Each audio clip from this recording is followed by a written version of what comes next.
जय हरी. एकादश स्कंध भाग 216. 31व्या अध्यायात शेवटी आपण पाहत आहोत की श्रीकृष्ण ज्याच्या हृदयात प्रगटतो तो देहात असून विदेही होतो. अशा त्या श्रीकृष्णाचा देह नाहीसा कसा होईल? आरशातलं प्रतिबिंब आपल्यातच लोपून जातं, त्याप्रमाणे दृश्याचा भास मूळ स्वरूपात मिळाला. त्याच्या नामस्मरणानं भक्तांचं जन्ममरण लोपतं. तो श्रीकृष्णच मरण पावला तर भक्तांचा उद्धार कोण करेल? आत्ममायेच्या लीलेनं परमात्मा श्रीकृष्ण रूपानं प्रगटला.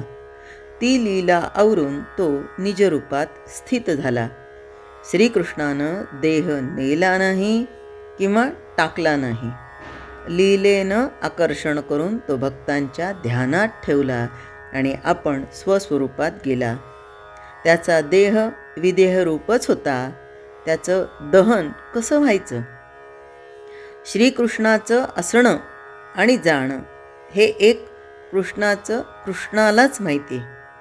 ते मोठ्या ज्ञानांनाही कळत नाही. श्रीकृष्ण कारणांचे कारण, मायेची चेतनाशक्ती, परमात्म्याचं अंतरंग आणि चित्स्वरूप पूर्ण ब्रह्म होता. नट अनेक प्रकारचे वेश घेतो.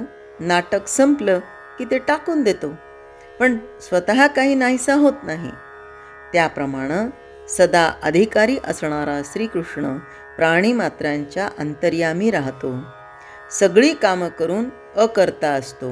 नित्य मुक्त असल्यानं अवतार घेऊन स्वस्वरूपानं अलिप्तच राहतो. श्रीकृष्णाच्या मनात इहलोकाची आसक्ती नव्हती, तशी निजधामाची आवडही नव्हतीच. पण देहानं इथं राहणं त्याला बरं वाटलं नाही. आपल्या देहाची अगम्य गती पाहून साधकांची स्थिती बिघडेल. श्रीकृष्ण देह चैतन्य घन असल्यानं त्याला विषय सेवन बाधत नव्हतं. हे पाहून साधक लोक देहपूजा करू लागण्याचा संभव होता. देहाला अमर करून विषय सेवन करण्याचा मोह होऊन त्यांचा देहाभिमान वाढला असता आणि आत्मज्ञान नष्ट झालं असतं. श्रीकृष्णाचं आत्मज्ञान तर आकलन होत नाहीच, पण त्याच्यासारखं विषय सेवन मात्र लोक करू पाहतात. ज्याच्या देहाचं दर्शन घेतलं असता मन आत बाहेर तृप्त होऊन जातं, तो देहही मिथ्याच आहे हे दाखवून श्रीकृष्ण निजधामाला गेला. साधकांना तरण्यासाठी देहाभिमान सोडण्याची ही दीक्षा त्यानं दाखवली. देहाभिमानाविषयी विरक्ती धरून तसंच दृढ वैराग्य ठेवून आत्मज्ञान साध्य करावं, ही श्रीकृष्णाची दीक्षा होय. त्यानं अनेक लीला केल्या, पण देहाच्या कर्मानं ज्ञात्याला दूषण लागत नाही हे पूर्णत्व त्यानं आचरून दाखवलं. जयापजयानं ज्ञात्याचं ज्ञान मलिन होत नाही. ज्याला स्त्री पुरुष भेद उरत नाही, त्याला बायका मुलं घर दार हे सगळं असूनही नित्य संन्यासी होता येतं. स्वामित्व असून सेवक बनता येतं. एकाचा कैवारी होऊन दुसऱ्याचं शत्रुत्व करता येतं. अशा परस्पर विरुद्ध कृतीत देखील श्रीकृष्णाच्या ज्ञानात अधिक उण झालं नाही. इतर ज्ञाते आपलं ज्ञान शब्दानं मात्र बोलून दाखवतात, पण श्रीकृष्णानं ज्ञानाची अत्यंत गुह्य लक्षणं स्वतः आचरणात आणून दाखवली. श्रीकृष्णाची अंतकाळी जी स्थिती झाली तीच अत्युत्कृष्ट योगस्थिती असून ज्ञाते लोक तिला परमपदवी म्हणतात. तिचं श्रवण मनन चिंतन केल्यानं साधकाला अनायासे ब्रह्मज्ञान प्राप्त होतं. श्रीकृष्णाच्या निजानंद पदवीचं निरूपण हा कळसाध्याय असल्यानं इथे खरोखर भागवताचं निरूपण संपलं.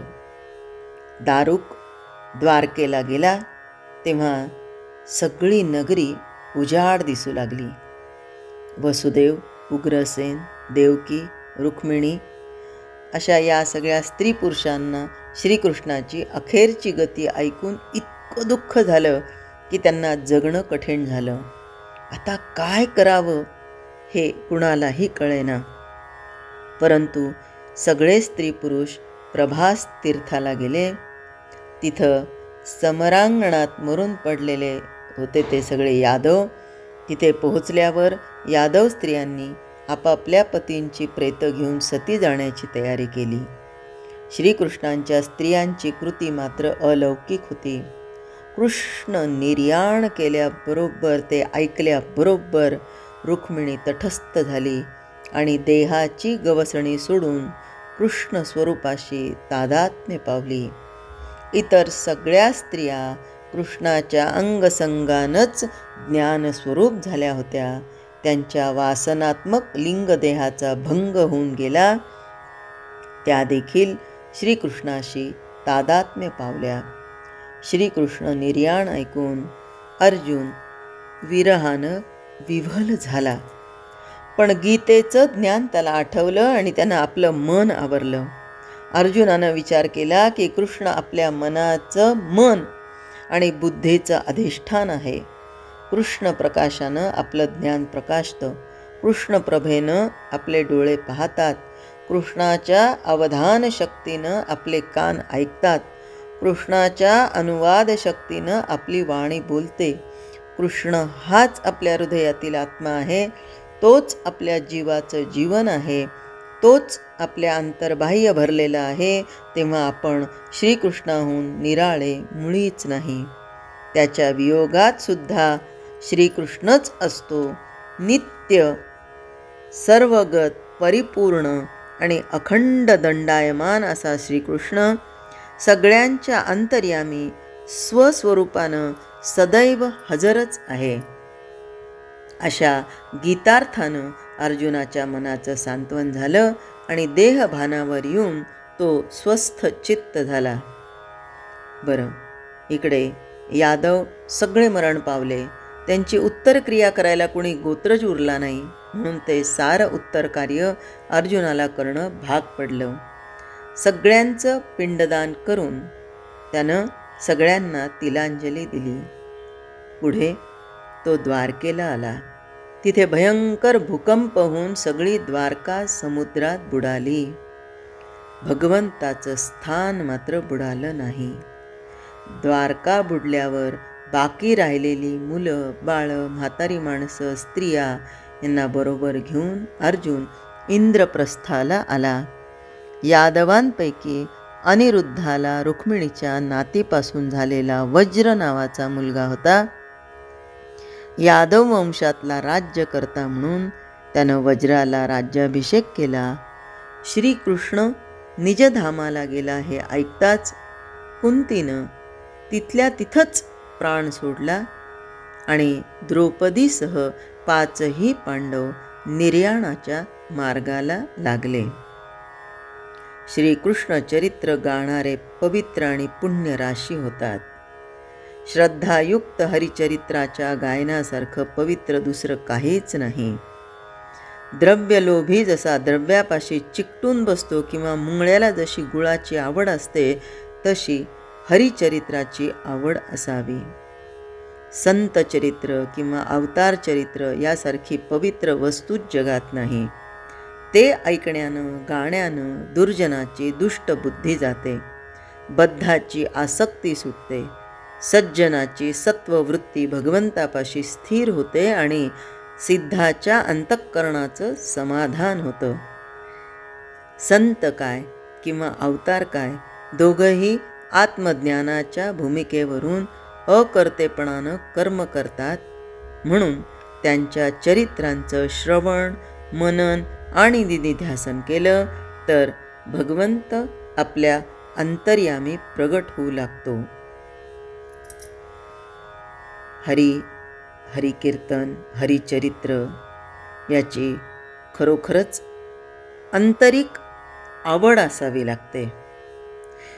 पुष्कळ दिवस कष्ट केल्यावर वांझेला एकुलता एक पुत्र झाला असता जसा तिला कळवळा असतो, तसं हरिचरित्रावर अत्यंत प्रेम असावं. त्या प्रेमाचं नाव श्रद्धा. ज्याच्या हृदयात आणि मुखात हरिचरित्र कीर्तन असतं तो देहात वागतो असं दिसलं तरी तो देहात नसून हरीच्या ठिकाणीच असतो. हरी ही त्याच्या हृदयात संपूर्ण असतो. श्रीकृष्ण स्मरणानं एकदा चित्तवृत्ती उजळली म्हणजे देहानं जरी कर्मे केली तरी अंतरातील स्थिती ही मळत नाही. हरिस्मरणानं निष्काम दशा उजळते आणि देहकर्मात वागत असता देहाचा विटाळ होत नाही. वास्तविक सर्वांची कर्मे भगवानच चालवतो, परंतु कृष्ण स्मरणानं भक्तांचा देहाभिमान नष्ट होतो, म्हणून ते कर्म करून अलिप्त राहतात. आवडीनं श्रीकृष्ण कीर्ती गायली म्हणजे ही स्थिती आपोआप ठसते, ती मागितल्यानं मिळतं असं नाही. जय हरी. स्तोत्र, मंत्र, संपूर्ण भगवद्गीता, एकनाथी भागवत आणि श्रीमद भागवत कथा नित्य ऐकण्यासाठी आणि त्याचबरोबर डोहाळे, पाळणे, उखाणे आणि खास महिलांसाठी किचन टिप्स हे ऐकण्यासाठी माझ्या या चॅनलला आपण अजून सबस्क्राईब केले नसेल तर एकदा नक्की सबस्क्राईब करा आणि हो, लाईक व शेअर करायला विसरू नका.